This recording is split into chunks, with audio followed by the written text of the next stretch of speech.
Welcome to Level Up Real Estate Investing Podcast with Robert Hyder. This is a no-fluff podcast where we dig deep into the journey of scaling your real estate investing and wholesaling business and discuss how to break into commercial real estate investing.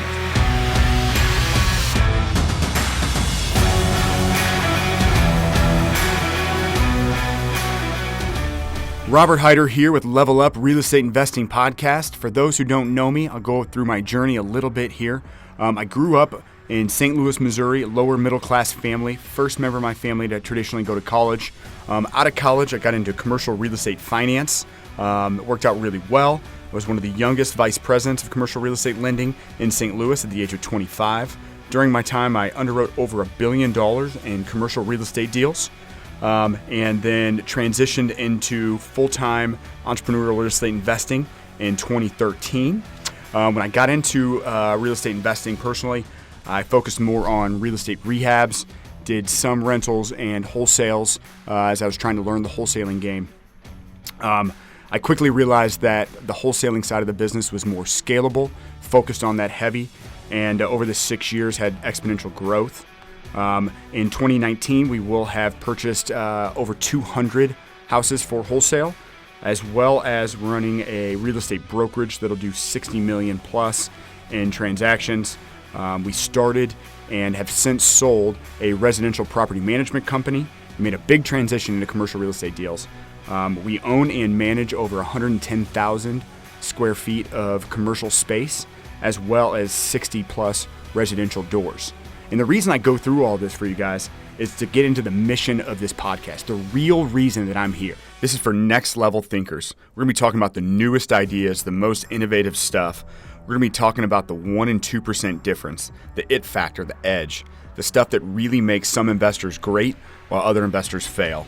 We're going to be digging deep into work-life balance, mindset. We're going to be having interviews with some of the top folks in the industry, both in the residential and commercial real estate investing sectors, as well as high-level finance guys, maybe even tech guys that have scaled big businesses. If you want to be the best investor that you can be, and you want to get opened up to folks that are doing huge things, how they think, how they make decisions, how they process data, you're in the right spot. All right, guys, we've got a fantastic episode here. We got Tucker Merrihew out of Portland, Oregon, high-end home builder, just coming off selling his highest home sale to date. Also featured on the cover of Oregon Home Magazine. Big stuff. He started a app called Driving for Dollars. I've used it for years, but fantastic app, tens of thousands of users. Really cool story behind that. Talks about his educational platform as well as many other things. Stay tuned. We got good stuff to come here. All right. Well, welcome to Level Up Real Estate Investing Podcast. Very excited to have Tucker Merrihew out of Portland, Oregon. Thank you very much for coming on here, Tucker. Hey, it's my pleasure. I appreciate you having me. I saw this podcast pop up a few weeks ago, and I sent you a message. I said, "Man, you're doing a great job." So I'm glad to be here and be a part of your first few episodes. Absolutely, yeah. I'm definitely happy to have you. You know, we're still in the top 10 or the not top 10, the first 10 episodes. So still kind of trailblazing a little bit for what we've got going on, and working what I think is an interesting niche where we're trying to talk to folks who have already got into the real estate investing sector, but are looking to scale, looking to do more, looking to do kind of new and unique things, and need some more out of it. So, and then obviously folks that are looking to get more in the commercial space or kind of higher end space, and that fits real closely into what you've got going on.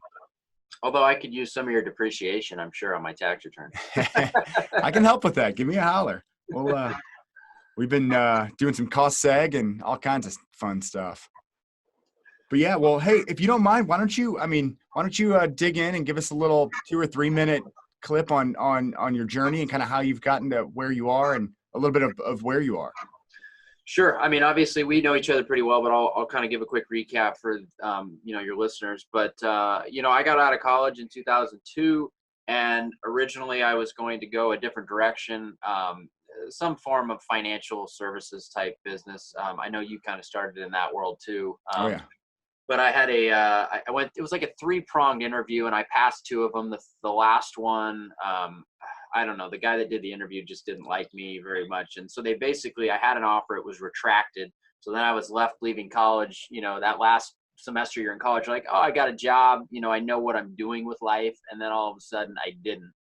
And so I thought, well, shit, what am I going to do? Right. And so back then it was kind of the very beginning of the mortgage heydays, when just anybody and everybody kind of got into the mortgage business, which ultimately led partially to the real estate collapse. But I found an ad in this thing called a newspaper, which we used to have back in 2002, and a Yeah. mortgage company that said that they would train you and give you a job, which sounded pretty good to me at that point because I really didn't have a job other than I was delivering Chinese food in my last semester of college. And so they trained me up. I got into the mortgage gig, knowing full well that that was going to ultimately just be kind of a launching place to try and get into real estate investing. I always wanted to do that. I was always kind of enamored by the cheesy seminars and things like that kind of came down. Or at least they got my attention, right? Because, they said you could make $1 million in like 2 weeks. And so why wouldn't it? But I got the job with the mortgage company. They trained me up. And then from there, I ended up buying my first house, I think about 3 months into that job. Okay. And it was a pretty unsophisticated buy looking back, but it was a for sale by owner. It was a gentleman by the name of Franco Ferru, a really strange guy. He had seasonal depression syndrome, or so he said, which basically meant he doesn't like the rain here and he wants to go back to California. And so I worked out a deal with him. I believe I bought the house for $240,000. I managed to get myself 100% financing with being in the world of mortgages, and I did have a 740 credit score at the time. So you have a 740 credit score, you get 100% financing. So I did fixed up the house a little bit, moved some friends in, and basically they paid most of my mortgage for about 2.5 years. I sold that house 2005, right before the crash started, or the kind of downward slide started. Mm-hmm. And I made about $200,000, and that was kind of the jump off point. And so from there, I flipped a couple others. I bought just a slumlord duplex along the way too. Flipped that one. It was vacant. Cleaned it up a little bit, put some tenants in it, sold it, made about $80,000 on that one. And so that was kind of the two big, I guess, poker chips that really got me started. Along the way, I continued to do the mortgage game. I eventually opened my own mortgage company from about end of 05 till 2010, but I really quit doing mortgages about 08 because that's when the real estate world just collapsed essentially. Right. And but that was a good thing in hindsight, not necessarily for the economy and the world of real estate, but for me because it allowed me. And you might have had a moment like this too, where you were probably doing really well in your finance job, but it's like, how do I step away from doing well to do something else? And so that was the moment where I could finally go, you know what? I'm going to step away from this thing that's paying me well, and I'm going to kind of embark full time on the development side and the house flipping and the real estate investment side. And so that was mid 2008. I said, you know what? I'm handing over the keys to the mortgage company to my partner at the time, who held our Washington license, and I didn't actively originate any more loans. And I started what is now TTM Development Company, and that was I guess end of 2008 was when I officially filed the paperwork, and here we are staring at 2020 here next week. So it's been a good ride. Wow, that's fantastic. Yeah, so I didn't realize some of those pieces. I mean, so your first flip was a $200,000 profit, huh? Yeah, it was. I got really lucky in hindsight in some ways. In other ways, I used some of the, I guess, techniques that you probably should at any point in a real estate cycle. Is I bought the crappiest house in a nice neighborhood. So that was the first house that I bought. I still live in a place called Lake Oswego right now, which is a suburb just south of Portland. But it was at the time a little crappy white house that was surrounded by homes that were worth much more. The house had a lot of issues, and I got really lucky selling that thing for what I sold it for, to be honest with you. But it was at the the run up and just the mania of buying real estate. So yeah, I bought it for $240, and then I sold it for just under $5, I believe. And so after commissions and some fix up costs and things, I ended up clearing $200,000, and it was tax free. So that was the beautiful thing. Nice. Man, that's huge. That's holy hell. And I was 25. So think about a 25-year-old with $200,000 in his pocket. What do you do, right? Well, I went and bought a boat. That's what you do at 25, right? You still boat? I mean, you've kind of followed that passion, or is that out the window now? I found out two things with that purchase. Number one, buying a boat is kind of a big waste of money for the most part. But number two is it's a lot better to have friends with boats than to be the friend with the boat. So, I used the hell out of it for better part of a few summers. Because once I sold that house, I moved down to this area called John's Landing, which is actually where our office is still. And Okay. so I lived in a townhome in John's Landing. There was a bar around the corner, which sounded really good at the time. And then I docked my boat across the street on the Willamette. So you basically just walked across the street and hopped on it. So I had a lot of fun, but at the same time, now that I'm a little bit older and I've kind of checked that box, I'd say it's a lot more fun to have friends with boats than to be the guy with the boat. Oh, hell yeah. Nope. I'm with you. I'm with you. Well, cool, man. Well, that's a heck of a run up. So you, 12 years kind of actively in the business out of doing the mortgage industry, which is probably a fantastic move for you. Although the mortgage industry's been hotter than hell for a good little run up coming out of the recession. What, probably 2012, 2013 on, it's been pretty damn hot, right? It really has, and I'm sure there's guys that are doing really really well. And to be honest with you, I just lost the passion for it. That business is just one that it just grinds on you. It's tough. It's just a lot of logistics and a lot of paperwork, a lot of audits, a lot of NMLS numbers. It just got to be too much for me, and I just figured, you know what, there's got to be a more enjoyable way to make money in real estate, and so that was the biggest reason why I transitioned. Oh, that's awesome. So let us know a little bit about what you got going on now. We talked about it a little bit before the show started here, but you just sold your, I guess, the most expensive spec house in Oregon for 2019, just under $3.5 million, right? We did, and that was the most expensive home that we've sold to date as well. We've sold a number with a 2 in front of it, but this one had a 3 in front of it. So for Portland, that's a big number. There's some houses that sell around here that are either on water or have amazing views for around that number, but we didn't have either of those things going for it. So it was a big lot. It was in a very nice area, but it wasn't sitting on water and it didn't have a view. So for those, to not have those things and to sell for what it did, it was a pretty amazing feat. We also were recognized so much that the house is on the cover of Oregon Home Magazine, the issue that's actually coming out this week. So the whole winter issue, it'll be on the cover. Whew. And then put a 6-page spread on myself, my wife, and our company. So that's really cool. We'll get a lot of publicity out of that. It feels good to be recognized for that. But, now our company is kind of, I don't know, it's kind of threefold. We were talking a little bit beforehand. We do wholesale, but mainly just because we have a marketing machine that's constantly going and cranking. And so, even today, like Chris is in the office next to me here, and we're working on the 23rd of December. Nobody took the week off. Oh, yeah. We got a lead in that, we'll probably end up wholesaling. We're going to go see it Friday. I think we can generate a pretty good, I don't know, $30,000-$40,000 margin on it if we were to wholesale it based on initial conversations. But it's in a part of town we don't necessarily want to hold and do projects in. I'm very precise about where it is that we want to do projects now, because I'm pretty involved. I'm not like that guy that steps away and just has everybody run stuff and I never go see projects, because I enjoy going out on the job sites. I enjoy seeing the progress. I enjoy seeing where it is that we're investing our money. Mm-hmm. And so we like to do most of our projects in Lake Oswego these days or around there. This would be in Southeast Portland. So I guess to answer your question, we do a fair bit of wholesaling these days just by virtue of the fact that we have constant lead flow coming into our business. We do a fair bit of renovating these days, just because I look at that as kind of like the wholesaling is like the fast money, rehabbing is like the quicker bucket of money, and then building new and development is kind of like the slow money, right? It's a little slower, it's a little longer, yep. And it's really a cash suck until it's not. So yeah. We try and balance things in that way. And we were also talking earlier, that house that we sold for just under $3.5 million. It looks great on the P&L now that it's done and we cleared, but that was a 3.5 year or more, investment to get that thing done, just due to a variety of challenges and issues. And they're not all like that, but some are, and you have to be able to weather it to get it to the finish line. And so we like to balance risk and just balance cash flow.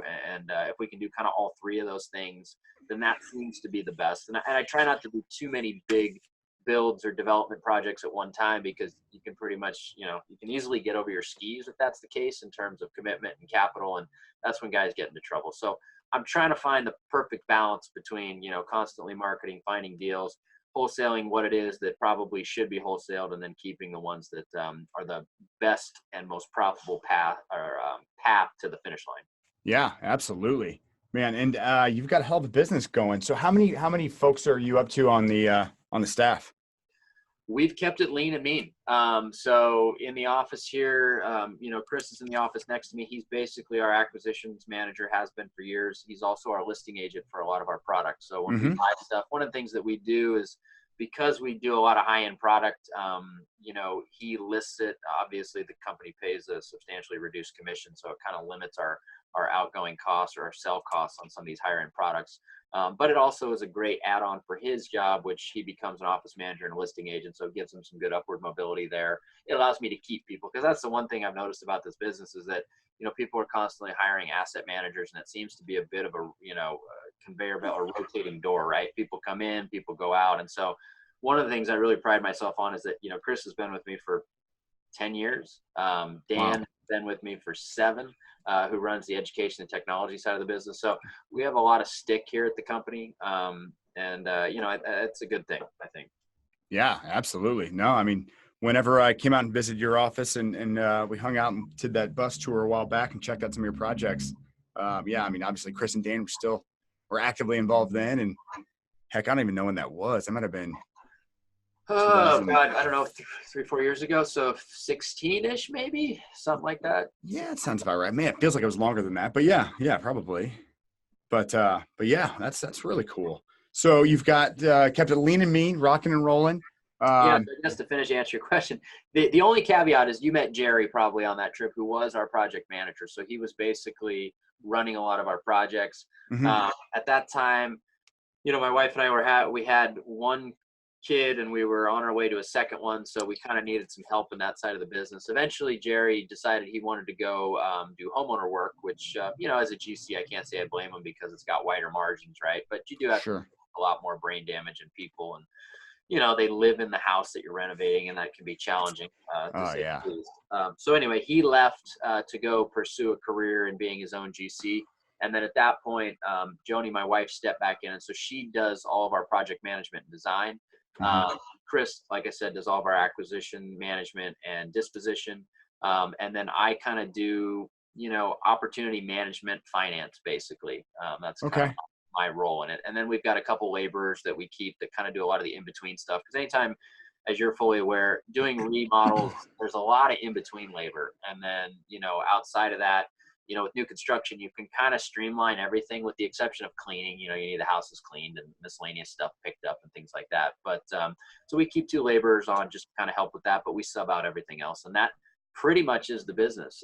We've been able to keep it pretty lean and mean and just sub everything else out. Very cool. Yeah, yeah. Because back in I guess 2016 or whenever that was, I knew your wife was actively involved on the design and a lot of that stuff, but I don't think she was too terribly involved in the project management. So it's really really cool to hear that she's that actively involved in the project management stuff. Yeah, she started, we may have talked about this, we may not have, but she started actually doing all of the custom home builds for a large production builder in town that Okay. did production spec, and then they did customs. And so she ran the custom home division for them prior to coming to work for me. And so she's had a lot of experience with that project management side because of that. And so now she kind of, I will say she enjoys the design probably more than the project management some days, just because of the nature of the beast. Yeah. And now she's segued into doing some social stuff as well. So if you're on Instagram, you can search for @TTM Home Design. She runs that page and puts out all of our design stuff, and she does a hell of a lot better job kind of highlighting the design stuff than I could ever do. But Sure. but she does all the design and then all the project management as well, which I got to say is a little bit of an advantage because a lot of these guys, they tend to react better to a woman, whether they're nice or angry. Sure. Yeah. So, 100%. yeah, so it works out well, and that's been our process now for, I guess, 3 years or so since Jerry left. Oh, that's fantastic. No, I love that. I love kind of the families involved. I can tell you, just rehabbing my own home, the contractors seem to, well, my wife seemed to get more stuff done than I could. They they were more positive. They worked harder. They worked longer. It was a better relationship on a lot of fronts. Oh, Yeah.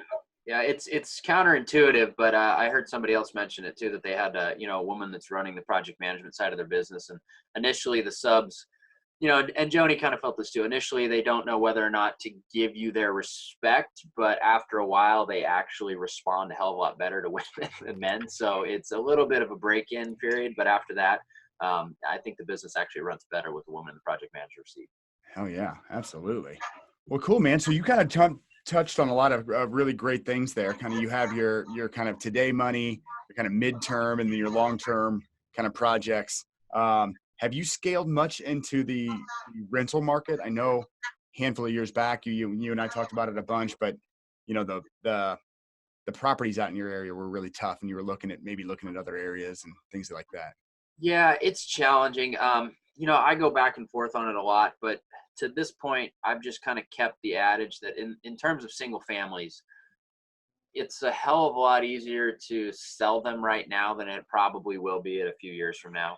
And Hmm. so we've just been taking money off the table to this point and not adding, really any units to the portfolio. I have a decent sized portfolio that I bought in the last run up, and Yeah, it took this long to realize the gains that I would get from one flip, basically. But it's been a good amount of depreciation that I've been able to take every year on my tax returns. But I haven't actively added to the portfolio too much. I plan on doing it as we kind of move into whatever the next cycle is within the hmm. market. But yeah, as you mentioned, it's tough. Like you can't get anywhere close to a 1% rule around here for rent. You're lucky if you can find a 0.5%. Oh wow. So Okay. really at the end of the day, what that translates to is you're putting a lot of money down. So you're liquidating a lot of cash in order to get a decent spread, in terms of debt service versus rent. Or you're really just getting a tax deduction more than anything, because at the end of the day, if 1 month of rent is gone or something needs fixing, that pretty much eats up a lot of your cash flow for the year. So I know in St. Louis you can buy stuff for like 50 grand and rent it for 500 bucks, but not so much around here. Sure, sure. Yeah. I mean, I think I think I prefer your market a little bit as it relates to that, especially with the spreads that you got. But yeah, the rental market here is we've got options on that side. You know, Yeah, um, it's tougher. I'd like to get into, more multifamily. It's challenging though too, because we have rent control here. So like at statewide level, and which just happened this past year. So, a year ago, if we were doing this show, I would have said, hey, we're under contract for a 25 unit complex. I'm pretty stoked about it. The guy hasn't raised rent since 2000, and there looks like some upward mobility here in terms of valuation of what it could be. Well, that went from a 2 year reposition to a 5 or 6 year reposition based on the rent control that's been instituted in the state of Oregon. So I kind of pulled out of that deal because I didn't know how that was going to ultimately affect value too, because we've had a real big drop off in the amount of commercial investment in the multifamily world because of those rent control I caps. bet. Yeah. And so I wanted to see how that all shakes out because, as we were talking ahead of time, keep Portland weird, man. It's getting a little strange out here. There's a lot of real kind of anti-business, types of policies that have come into play. Rent control on a statewide level is one of them. As I also mentioned, there's a city, the one that I live in, Lake Oswego. You tear down a house, they tax you 15 grand. Doesn't matter if the house was built in 1850 and it's falling down. Doesn't matter if it's built in 1950 and it's in good shape. They tax you 15 grand just to get the demo permit for it on top of the cost to turn it down. So there's a lot of stuff going on, and I'm just trying to figure out how this all ultimately affects real estate value and affects the real estate market. And so with the world of multifamily, I just wanted to see, okay, is there going to be a big pullback in the amount of people that are wanting to invest in rental units here, and how's that going to affect the market? On top of that, too, I don't know what your guys is, if Missouri is more of a landlord friendly or tenant friendly state, but here we can't evict anybody at any point, even if they don't have an active lease anymore. If Uh we huh. want them to leave before 90 days, we have to pay them 3 months of rent. And even then we have to wait. If we do it legally, it's a no cause eviction, means basically you just ask them to leave and they don't want to leave. You have to wait 90 days and you still have to pay them a stipend for moving costs. So it's a challenge here, man. It really is. And I'm not big on investing away from where I know. Hmm. Not to say that I won't be at some point, but these are just kind of the things that we're kind of jousting with and the reasons why I haven't gone full bore into that world yet. Man, yeah, that's a whole new ball game. Those are those are game changing regulations that'll just totally change the paradigm. You can't. You're stuck in quicksand there a little bit. Yeah, it It's really is. unbelievable. It really is. But on the flip side, we've looked at, okay, so how do you balance out your real estate investing business, right? Because, you guys have a sizable rental portfolio. I'm sure that delivers a nice amount of passive income on a monthly basis, or as passive as it can be, right? Uh, Sure. and so for us, we decided, okay, what can we do to deliver the business some more predictable, reoccurring revenue? And so we opened up an education division, and that's been really good for us. Not only just in meeting people and connecting, even with like people like you, but it's also been a great form of, I guess, as passive of income as you can get for the business. So we look at our education to business or the side of the business almost as like a rental portfolio in terms Sure. of what it does revenue wise. We don't get the depreciation to offset that revenue, but we at least get that predictable monthly revenue coming into the business. Absolutely. So let's talk about that. How's the education platform, or how's the education business kind of scaled up? Like how did it start, and what's it look like today? So it started with just kind of a, we'll call it, I mean, right now the landscape for mastermind seems to be a very popular word, right? There Hmm. seems to be about a gazillion of them. Some of them are very good. Some of them, I don't know, they're probably all across the board, but there's a fairly large gap in terms of cost, right? So you've got your in-person masterminds, which are anywhere between $20,000 and $35,000 a year, and then you've got travel on a quarterly basis on top of that usually. And really, it's kind of success by proximity and something like that, right? You're around people that can afford to be there, and it's well worth it in that regard.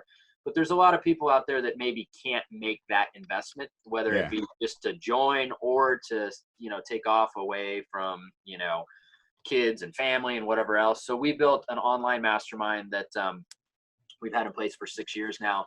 And, that's been very successful for us because it's very inexpensive to be a part of.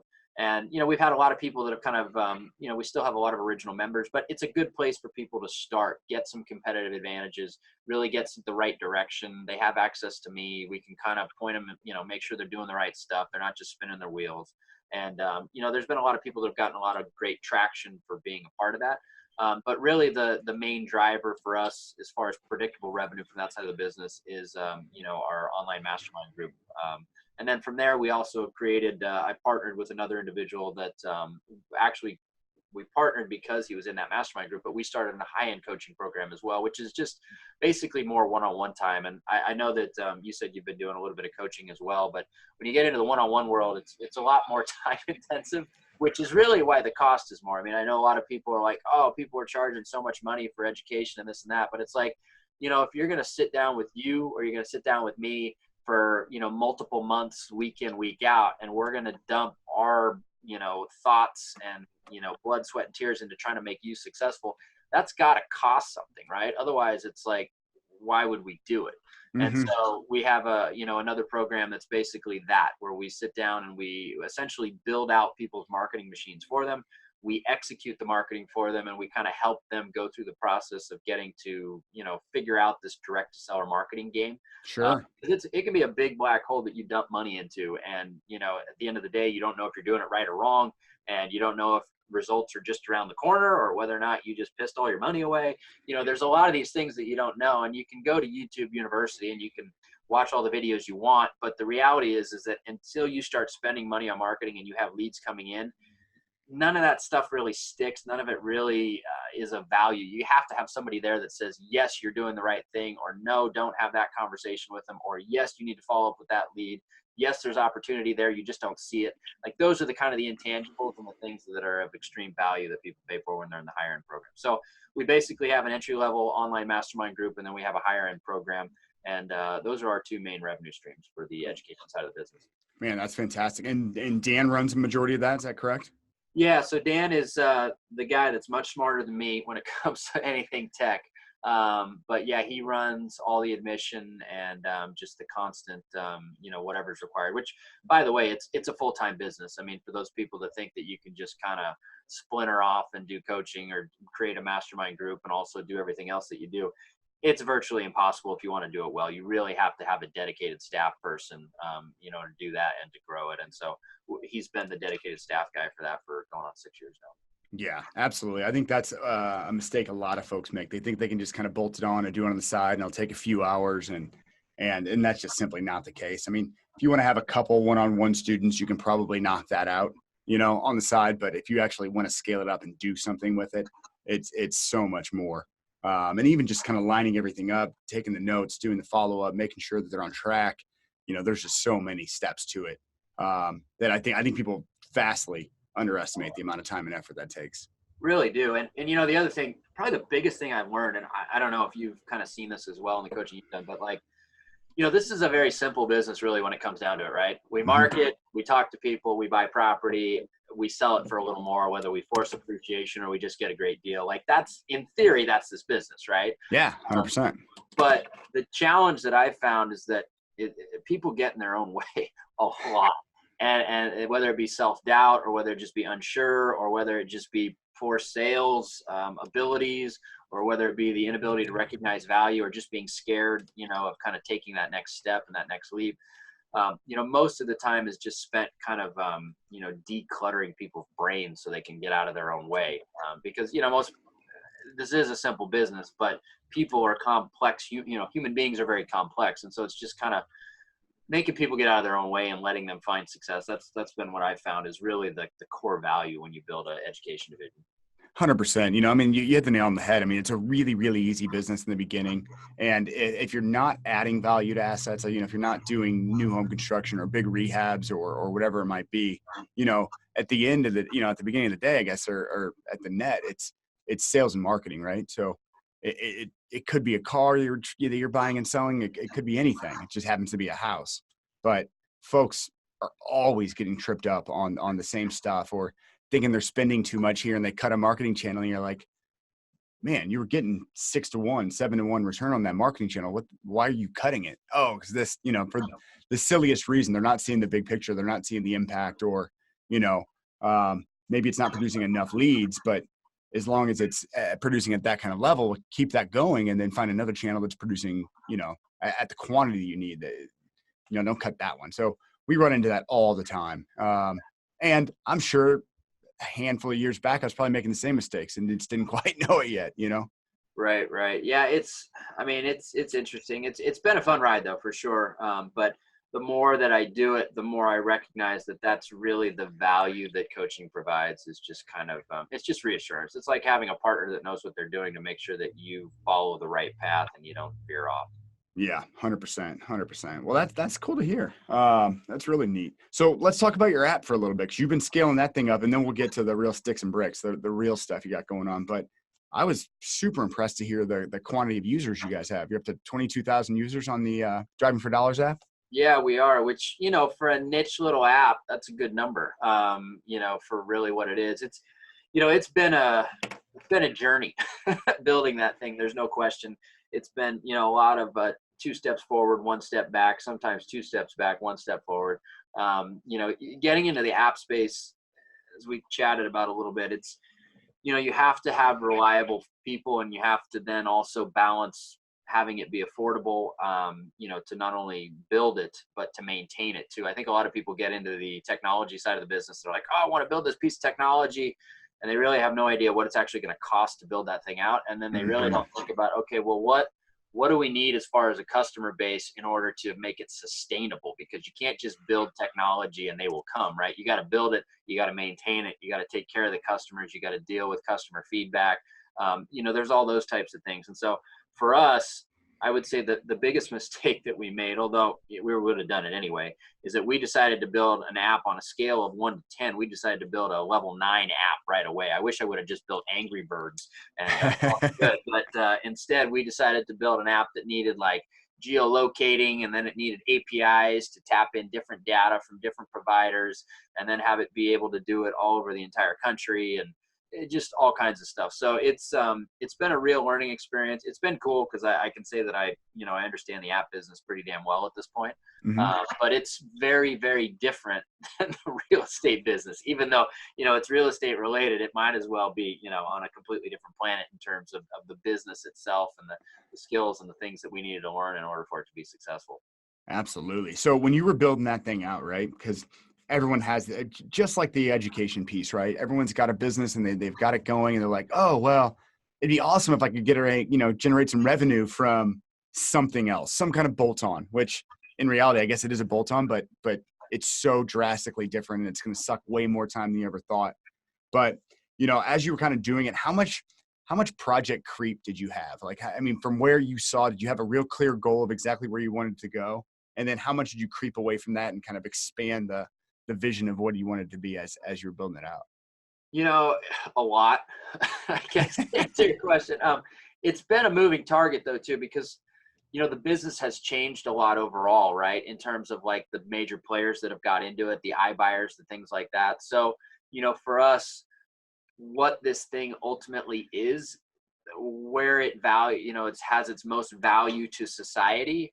I Hmm. don't know. That's still a moving target because, you know, we're basically a big data aggregator. That's really what we are in terms of like, we have a huge inventory of houses across the whole country. And we don't sell this list, but we've built a huge list of houses across the entire country that are investment grade houses, right? Which Yeah. has never really been done at this scale before.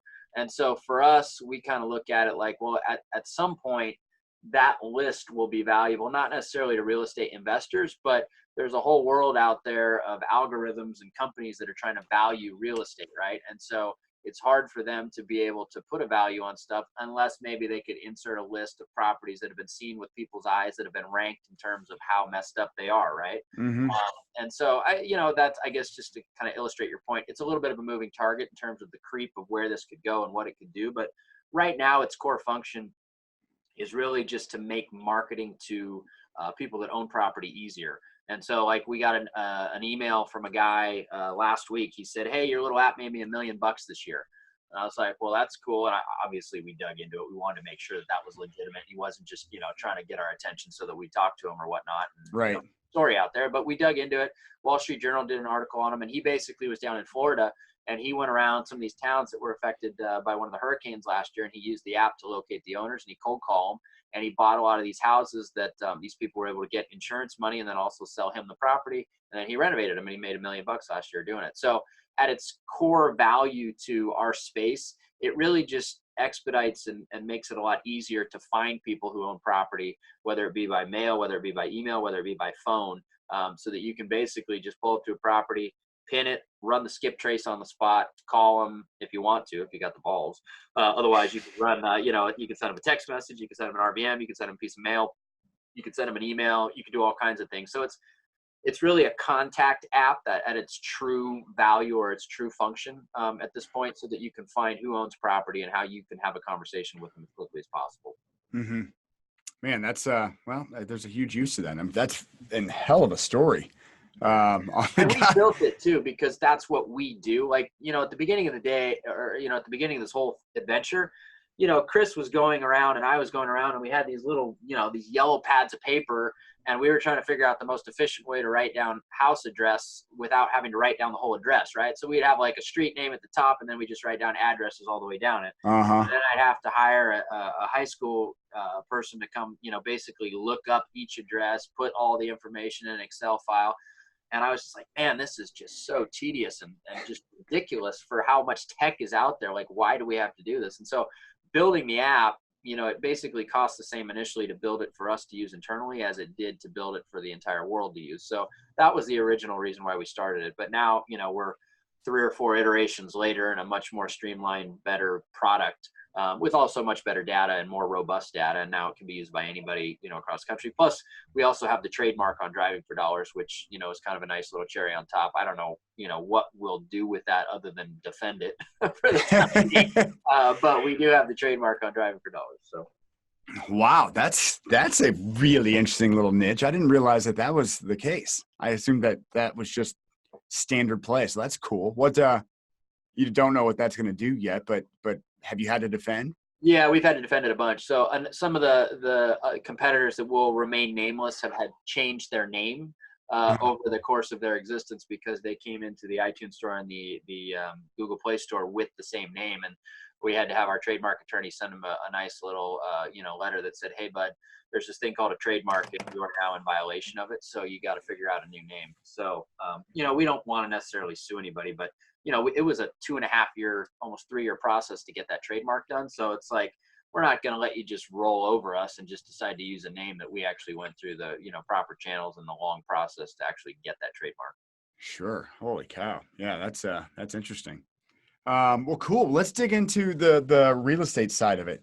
You're just coming off of selling your most expensive project to date, just about $3.5 million, and on the cover of Oregon Home Magazine, and rocking and rolling. Let's talk about that kind of that journey. Kind of where it started from just doing rehabs to kind of scaling into the new home construction, and then scaling up to doing projects that you sell that start with the three, which is a whole new ball game, and kind of all the trials and tribulations. Um, it wasn't overnight, I'll tell you that. And I wouldn't suggest anybody do it. I mean, I know you guys do kind of a vast array of stuff, and that was probably a slow burn to get there as well. But Yeah. our business is a little different in that, a lot of investors, they stay in kind of the meat and potatoes price point, right? Like where the median home price, right? Where they feel like they're most protected. If the market adjusts, it's going to adjust the least there. It's got the most buyers. It will absorb the quickest. And, they also generally run a business where they have the same selections that they do over and over and over and over again, right? So it's a very streamlined model. Nothing wrong with it, but it's a very boring model. To me, it's like, it's just boring, right? It's just, Right. we're building widgets at that point. Like that's really what this business is. And it's profitable and there's nothing wrong with it, but that's not really the business that I wanted us to run. I wanted us to be kind of a premier single family home builder, renovator, not only in our market, but across the country. And so, every house that we do, we spend a lot of time, in the design, but that's that's been a progression too. We've gotten a lot better over the years because we started renovating crappy little hood houses, and then we graduated to, I mean, I still remember when we did the first house that we sold for 750,000. I think it was like mid 2010. And I thought, oh my God, that is it's crazy number, right? Price point. And the Right. market was not as, inflated back then in terms of prices overall. But, we sold that house in an hour when we put it on the market, and we sold it to a gal that paid cash for it. And that was a real eye opener for me, because it was like, we did good with the design on that, but that was 10 years ago. So our design skills were not near what they are now. But comparatively to what else was on the market, it was good design and it sold really quick. But it really opened my eyes to the fact that if you can build or renovate an amazing product in a great area, the stuff sells just as easily as that meat and potatoes median home, price point type sale that most investors focus on. Hmm. And just like the $3.5 million house that we just sold, same thing, right? It's a house that really doesn't exist in that price point. And it was great design. It was a fantastic area. It was a great lot. It was a great house. And it sold with 0 days on market. Most expensive spec home in all of Portland sells with 0 days on market for 2019. I mean, that's so, a lot of investors, they focus on trying to mitigate risk by staying in certain price points and running a business a certain way. I kind of mitigate risk by being much better at what we do than most people, and being able to recognize, okay, if you're going to play in these higher price points, what what lots should we be building these houses on? What lots should we be not? What streets should we be building on? What streets should we be not? Because when you get at a higher price point, just because you can comp something for a higher number doesn't mean that it should be that higher number, right? Like Hmm. there's a big variance in what things are worth. At a certain point, it's worth only what somebody will pay, not what it can comp for. 100%. Yeah. And so I guess to answer your question, it's been a long progression, but I want our business to be one that we're a little bit different. We don't just look at it trying to streamline everything and do the same thing over and over and over again. We really want to be recognized as the premier home builder, not only here in Portland, but nationwide.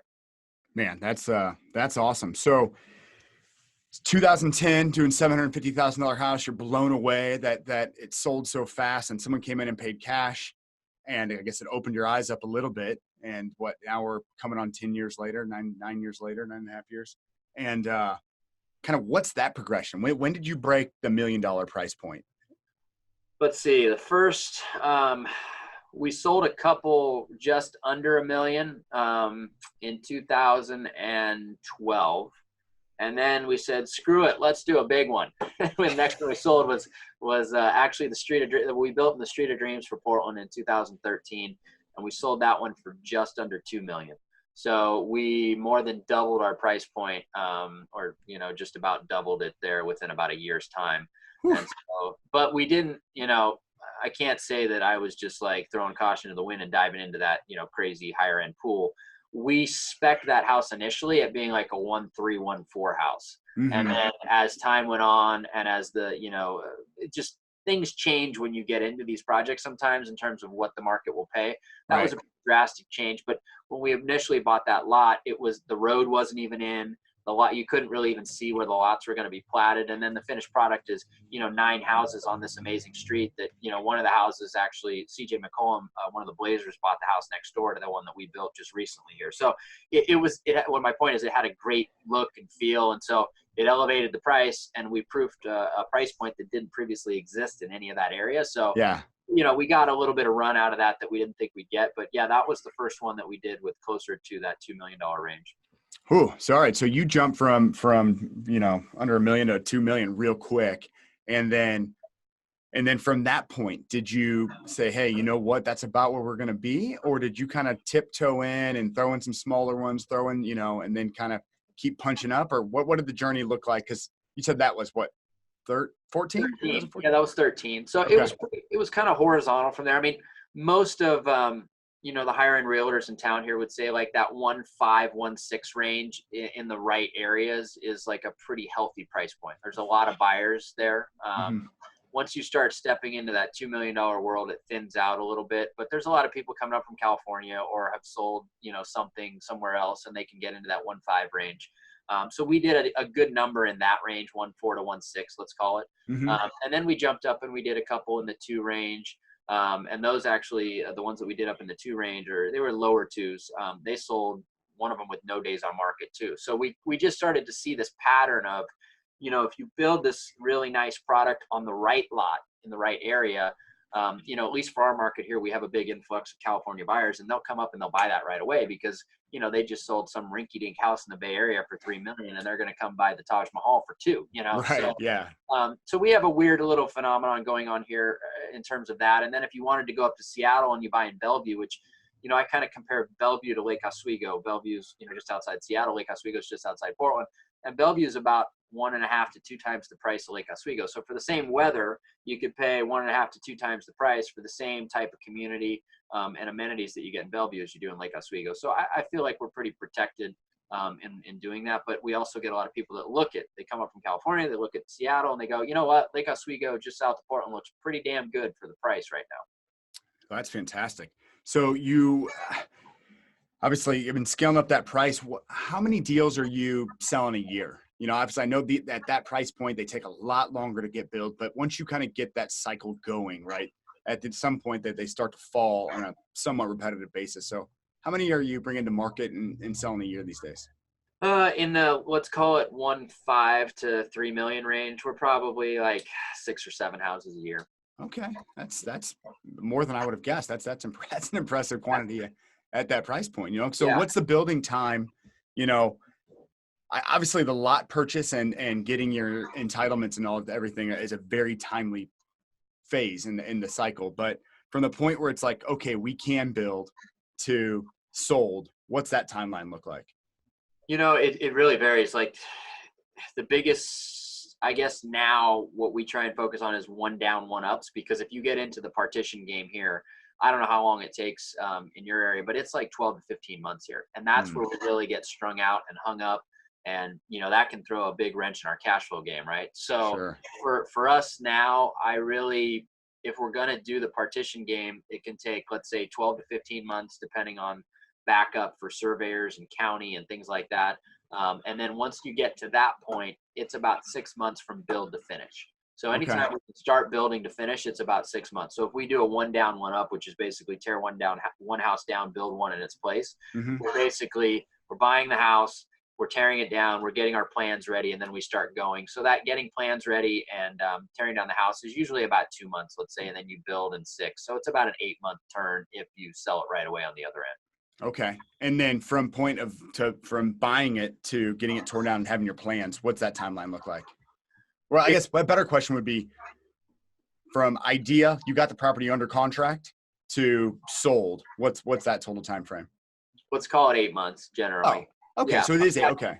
Yeah, most of our stuff sells pretty quick. We had one this year that It took a longer to sell, but that was one of those where you learn a valuable lesson, which is if you buy next to anything commercial, Uh-huh. go talk to the people and see if they're about ready to sell that building to a multifamily developer to turn it into a 40-unit apartment complex. So we had, Oh no. yeah, we had a church that they had basically they owned this big chunk of land in Southeast Portland, and then right across the street from the church, they had kind of their commercial building that they ran the enterprise of the church from for the last like 40 years, right? Hmm. Or maybe even longer than that. And so, you live next to a commercial building that people only work at during the day on the weekdays, and it's dormant the rest of the time. Not a big negative when selling a single family house. But if that same building then becomes a 40-unit apartment complex that's mid-construction when you finish your house, makes it a lot more difficult to sell. So we took a bit of a beating on that. We had to, take the price down quite a bit, and ultimately we ended up selling it. But yeah, that was a challenge. Oh, yeah. I can see. So yeah, I must have misunderstood what you said earlier. So yeah, from the point that you get that property under contract to buy, get it tore down, permits, plans, everything to sale, that's 8 months. Yeah, probably about 8 months. And then Oh, that would extend, like the story I told you, if for whatever reason market doesn't absorb it quickly, or you get, you make a mistake or you price it yeah, wrong or whatever. sure. That's a quick turn. Yeah. I But would have then you thought. compare and contrast that with rehabs, right? Rehabs can be anywhere from 2 to 4 months, right? From entry to exit. So, at about half the time, maybe a third of the time, you can get in and out of rehabs, depending on the scope and size of rehab, obviously. But that's why I consider it kind of a quicker bucket of money. Sure. So how many rehabs are you guys doing a year? Probably about the same. So Okay. we're somewhere around 15 total projects a year for stuff that we keep. Man, that's great though. Well, that's very, very Which cool. isn't So like overly sexy. I mean, a lot of people are like, "Oh, I do 100 projects a year and this and that," and it's like, wholesaling. It's a high volume business, obviously. But if guys that are doing like 40 rehabs at once, like that's a tough game, man. And we did higher volume for a while, and I'd probably end up divorced based on the way my company's set up. Just to be honest, it's a high friction game when you do that, and so for us, I'd rather just do higher margin and less projects than to do more projects at less margin, because it puts so much friction on so many different parts of the business. And for me personally, I just don't want to run the business that way. But we're also fortunate in the price points that we get to play in, that it gives me that leeway. I have choices where some guys, they just don't have those choices. They have to do it one way. 100%. Yeah. And obviously that we do a good amount of wholesaling. We'll do just under about 200 houses this year on the wholesale front. So, and it's, just whenever you're doing anything at that quantity, there's a lot of things that can break. You're just moving a lot of stuff, right? You're just pushing a lot of cogs through the engine. And the same, and you're just kind of buying and selling, right? But you have a lot of steps. But I can't imagine doing 40, 50, 100 rehabs, having to manage the construction and all the contractors and occupancy inspections and all of that at that quantity would blow my mind. I'm super impressed that folks are able to do it, but that's 100% not for me. I need a whole bunch of bottles of Just for Men to get rid of all the gray that comes from that. That's it, man. That's crazy. I'm impressed by those folks. Well, cool. So what are some of like the big takeaways, the big lessons, the things that you could pass on as great advice as you've scaled up and are doing the quantity that you're doing? Obviously from actual deal quantity, it's not crazy, but when you actually look at the dollar amount and the level of intricacy that you're kind of putting into these, that's super impressive. So what are some of the things that you've learned that you wish you would have known 3, 4, 5 years ago? There's a fair bit, but I guess just to quantify like dollar amount, like the last 3 houses we've sold is a combined just under $6 million worth of inventory, right? So like, a lot of guys got to do 30 houses to get to those numbers, right? So that's just so people can kind of understand, like at the end of the day, it's really about volume sold, because that's what you're generating profits off of, right? For So sure. for 100%. us, that's kind of how, just so they can understand my logic. But in terms of like the things that we've learned, I guess to play off that, you really got to build the business that you want to build. I think there's a lot of mantras out there, and like a lot, social media can be a dangerous thing, right? In terms of glorifying certain business models and certain ways of doing things. And, what I've learned is that, if you talk to a lot of these guys that are on social that, are beating their chest and showing off what they got going on, their life's pretty fucked up too, behind the scenes. I mean, there's a lot of problems that they have, just like you and I have. It's not all glorious. So, to base the business that you're running off of a way somebody else runs it, or you perceive they run it off social, is just not a good idea. You really got to figure out what makes you happy. What are the pieces that you have in play? What's the best type of business for you to run? And like, for me, my wife works with me, right? So if I want to do 40 rehabs at a time, it's probably going to be a bit of a challenge, right? Or I'm going to have to hire another project manager. So instead, I just decide, let's do higher price point, and that works for me. And we can also build a better product. So the biggest thing is like figure out what type of business makes you happy, in this business. Because God, there's a million ways to make $1 million in real estate. It's like, people say they're in real estate. Are you doing self-storage? You doing apartments? You doing commercial? You doing fix and flip? You doing wholesale? You doing, what is it that you want to do? I think that's a difficult thing for people to figure out. But once you figure that out, just figure out the business that makes you the happiest. Like, what do you want your business to look like? And I think that that's probably the number one thing. And, some of us want to go take over the world, right? And we want to do a gazillion deals, and eventually we figure out that maybe that's not for us, and they end up wanting to kind of tweak that or dial it back or change it slightly. And I see a lot of like newer guys that are very hungry, right? And they're kind of taking on all these things and doing all these things, and it's like, it's a little frightening because I'm staring at 40 next week. But I look back at me like 10 years ago, and I'm like, that was me. But the reality is that everybody has to kind of go on their own journey. But eventually most people will kind of come to realize that you don't have to do everything. Just figure out what it is that you want to be really good at and actually gives you happiness in this business, and really focus on that, I think. No, that's huge. So yeah, kind of figuring out kind of a lifestyle based business, or figuring out what you really want to get out of the business, so that you're not letting the business kind of dictate your life while you have the opportunity to build it. No, that's huge. And doing the quantity that's maintainable, that allows you to still enjoy it, and you're not so damn stretched that you're going crazy. And I'm sure you have crazy weeks like everybody else, but if more weeks are good than not, then you're better off.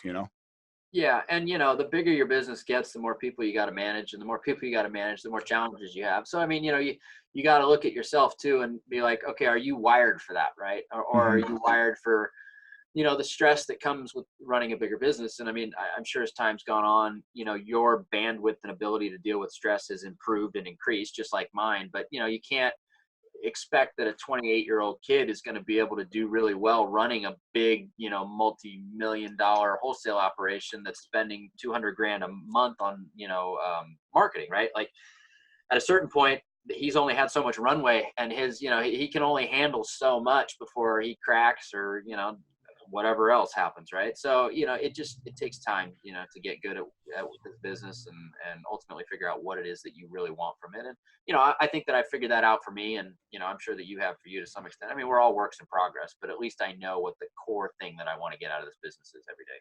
100%. And a lot of folks, they watch, and you hit the nail on the head there with Instagram or social media or whatever it might be, but they see what other folks are doing, and they say, yeah, I want to do that. And then, okay, well, I need to have 5 acquisition guys and 2 dispo guys, and I need 2 project management teams, or 2 teams to run projects. And, and they maybe have no experience managing people, or having any leadership skills, which is a huge piece that no one touches on when they're talking about scaling like that. Those are big variables that will make the difference between that rollout being successful or not, just solely on those variables outside of everything. I mean, they could be the right people that are managed or led the wrong way that bring total failure to the business. I was a horrible boss at, when I had my mortgage company at 28, 29, 30, like I was not good at being a leader of the company. And I don't think anybody is at that age. I mean, it just takes time in the seat. You got to get good at those things before you really start piling all kinds of money and stress and pressure on top.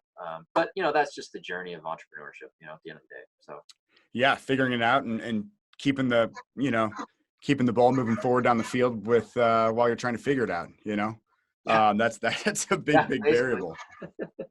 So as you've been going through that, have you had, my guess is the more folks, or the more you do, the more success you reach, the more successful folks you hang out with.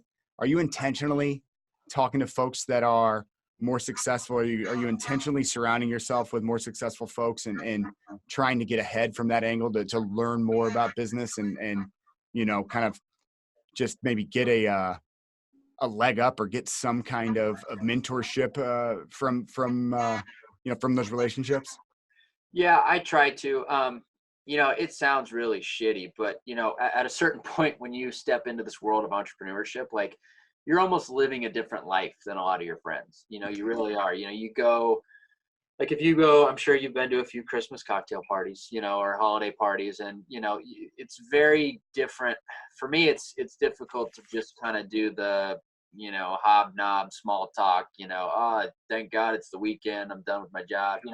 It's hard to, you can have friends like that, I'm not saying you should, but it's very hard to relate to people like that beyond a certain level, because they live a very different life than you, and they just can't understand a lot of the challenges, pressures, stresses, your mind constantly wandering about, you want to do this or that with the business, on like, why in the world would you be thinking about that on a Saturday night, right? But it's just, that's how we're wired, and it's just the way that we are. So I think, yeah, trying to surround yourself with as many people, that are like that as possible is good. But also maybe people that are a little further down the line that can give you some direction on, how they navigated that path in their life.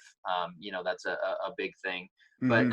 yeah, I think ultimately entrepreneurs need to be around other entrepreneurial types, just to kind of fill a void, right? In terms Sure. of just, human interaction.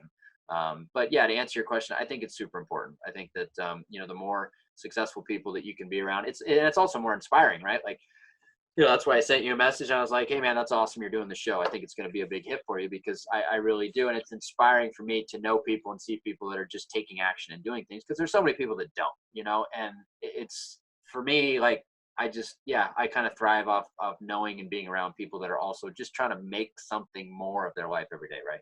Absolutely. Yeah, I've got some friends that, are starting new businesses and they're marketing them on social media. And my wife's like, "Oh man, you like all of their posts. You're doing all this." I'm like, "Well, yeah, they're out there taking action. They're trying to do it, I mean, they've got a million headwinds. Least I can do is, kind of talk them up a little bit, cuz I know how miserable and lonely that process is. It's a tough road. Yeah, it's entrepreneurship's, it's kind of like parenthood. Like, you shouldn't know what it entails until you're in it, because you'd probably never do it. 100%. That's actually the best example I think I've ever heard of entrepreneurship. It's like if you knew, I mean, it's awesome. Don't get me wrong. There are so many great pieces that come out of it. But if you knew how tough it was gonna be, you probably wouldn't have jumped into it out of the gate. It's one of those few times where it's just ignorance is definitely bliss, and you just have to have the skill set to be able to maintain and run. It's a fantastic way to put it. I'm glad I got a one-liner for you in today. So There you go. That's what we're gonna name the podcast. That episode's gonna be named that. That's fantastic.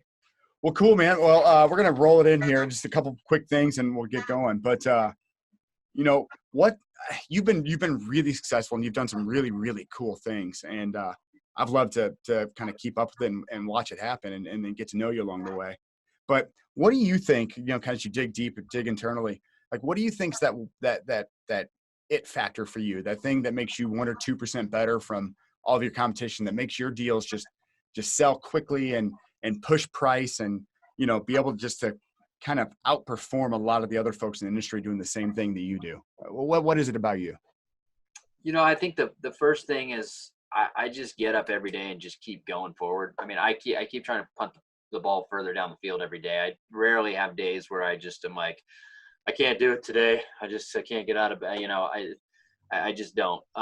But I also have focused in on the type of business that I want to run, and I try not to have shiny ball syndrome too much, Hmm. because I know a lot of people that are doing a lot of things. I've got a buddy that he's doing like $200 million worth of multifamily in Hollywood, right? And he's doing really really well, and but that's his business, that's his core competency, that's the thing that he does, right? And Hmm. so for us, the thing that we do and that we're really doubling down on is just trying to be the best builder, in terms of design and just recognition, and what it is, the product that we build, not only here in Portland, but nationwide, and trying to do different things to try and, put a magnifying glass on that.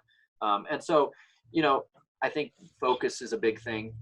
We can definitely lose focus easily as entrepreneurs, and especially in real estate, because you think everybody else is making more money and you're doing something else. Mm-hmm. But the reality is that if you just get really damn good at one part of this, the rest will take care of itself. And you can always go buy an apartment complex, somewhere if you want to, right? So, or a commercial building or whatever it is. So, and if that's your thing, great. That's, what you should double down on and really do. But I think focus is a big thing. You really need to pick your poison, as they say, and try not to have too many of those days where you just lie in the fetal position in bed.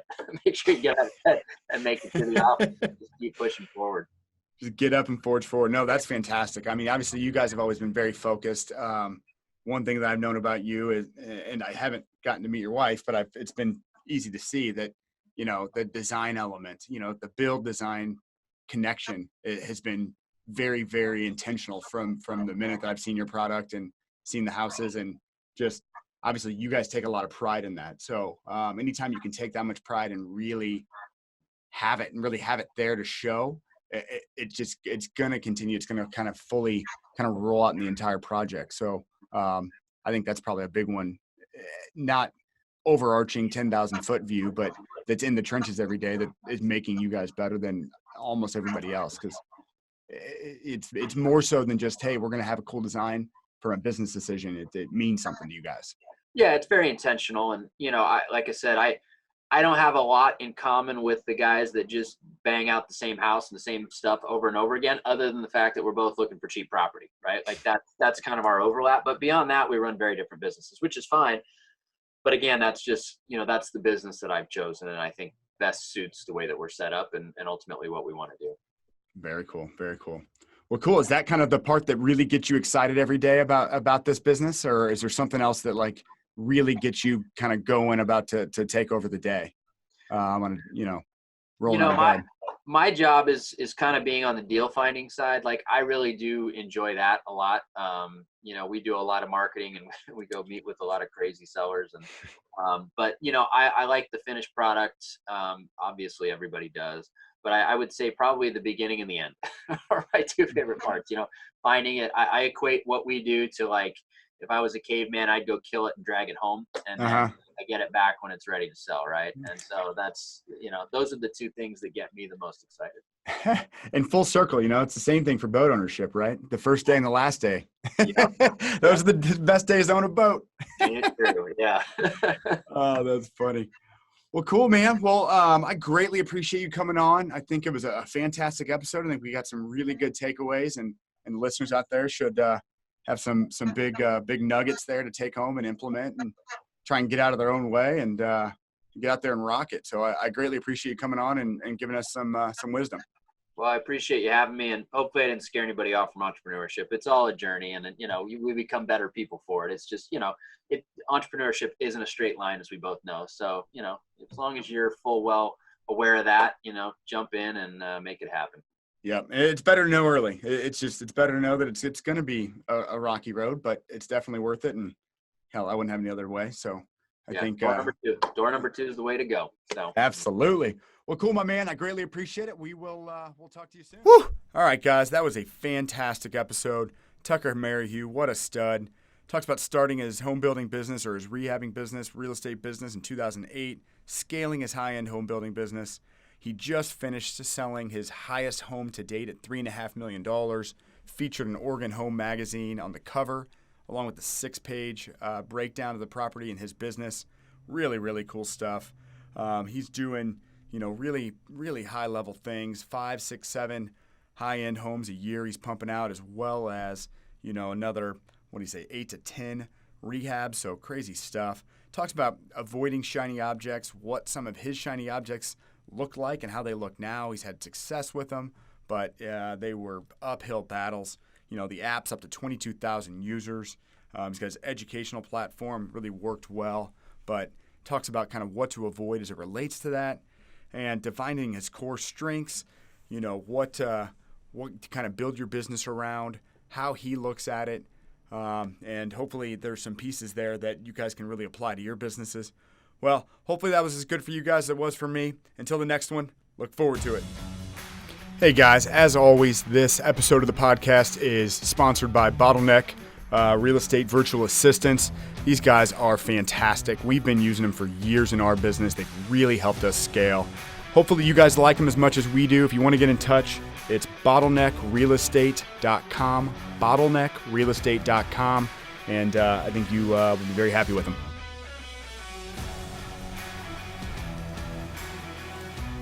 If you got some good quality content out of that, if you think it would help anybody, please go to iTunes or SoundCloud or whoever you're listening to this on and subscribe to the podcast. Also, please give us a 5-star rating. It really helps get us out there. If you do subscribe and give us a 5-star rating, take a screenshot of it, email it over to info@robertheider.com, Robert, Heyder.com, and register for you guys to win a free one-on-one coaching session with myself or one of our guests. They were nice enough to give up some of their time, so thank you for that. Also, please follow us on social media, Robert_Heider at Instagram, Robert_Heider at Instagram. We'll drop some really quality content there. Also, I almost forgot, if you guys want a free commercial real estate guide and commercial real estate analysis tool, just go to the website, robertheider.com, fill out that brief little form, and we'll email that over to you. It's a really, really good tool just to be able to analyze deals quickly, understand kind of what's going on, see if it's actually a deal. All right, guys, thanks. Until the next one.